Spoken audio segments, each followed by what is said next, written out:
Throughout my life, I've always been blessed with some amazing wood, but it can be a problem when it keeps popping up and floating when you add water to your aquarium.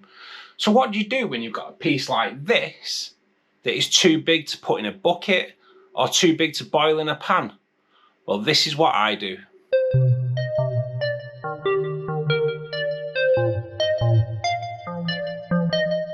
Hi, I'm Russ. I've been in the aquarium hobby now for over 40 years.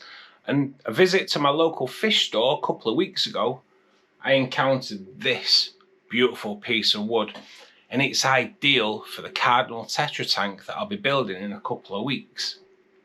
But I won't have enough time to soak it so it gets waterlogged so it doesn't float.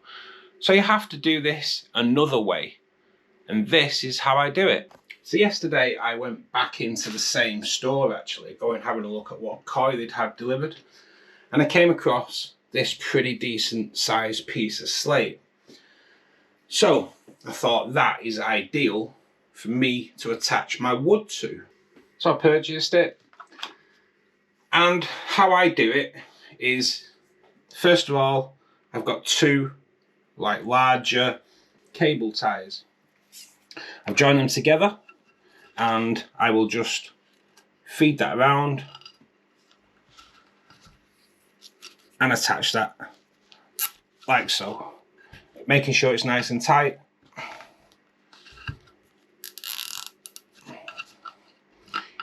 You definitely need the first one tight because this is going to be an anchor point for your wood.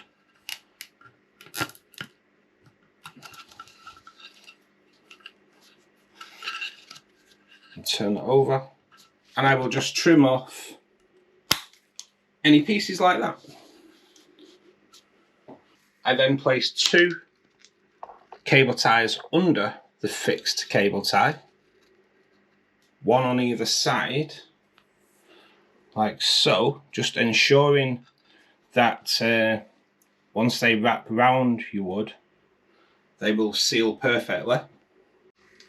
Then place the wood onto the slate. Now I'm going to place this more towards the rear of the slate because while I'm doing this, I'm going to glue some rocks around the bottom as well. Now you can glue your wood onto the slate, but what I find is as the wood expands and it takes in the water, it kind of breaks the glue. So I'm just going to put that one in place like there.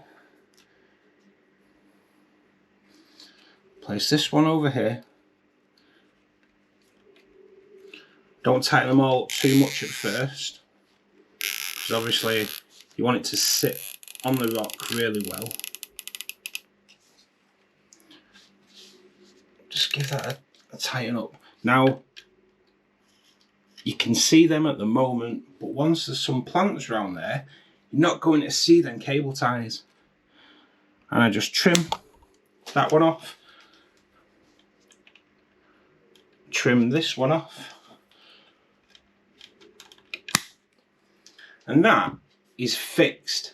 But as I said, I am going to place some rocks around here and I am going to glue them on as well. So it's all nicely sturdy and that wood will be secured so well when it enters the cardinal tank.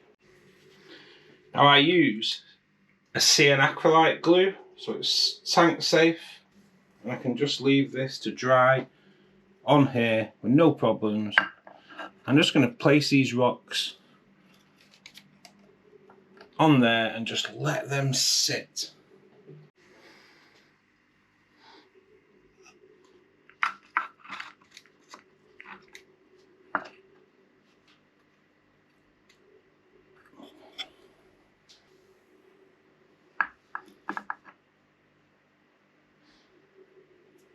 Now you can buy gel forms of the glue. This one isn't actually a gel form, but it is a little bit watery, so you just have to be careful that you don't end up gluing the stone to your hand. But just be careful when you're doing this, guys, obviously.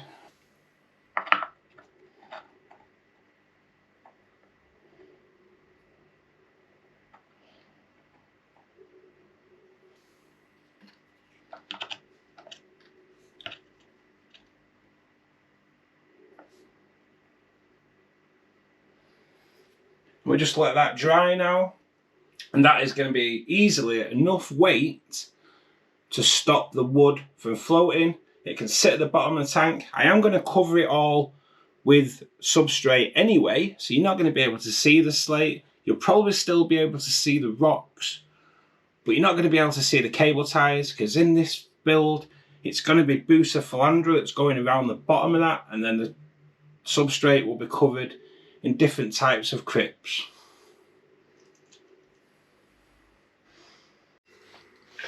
So what I'm going to do now, where my stones touch my wood, I'm just going to put some glue in there on those contacts, just where it contacts.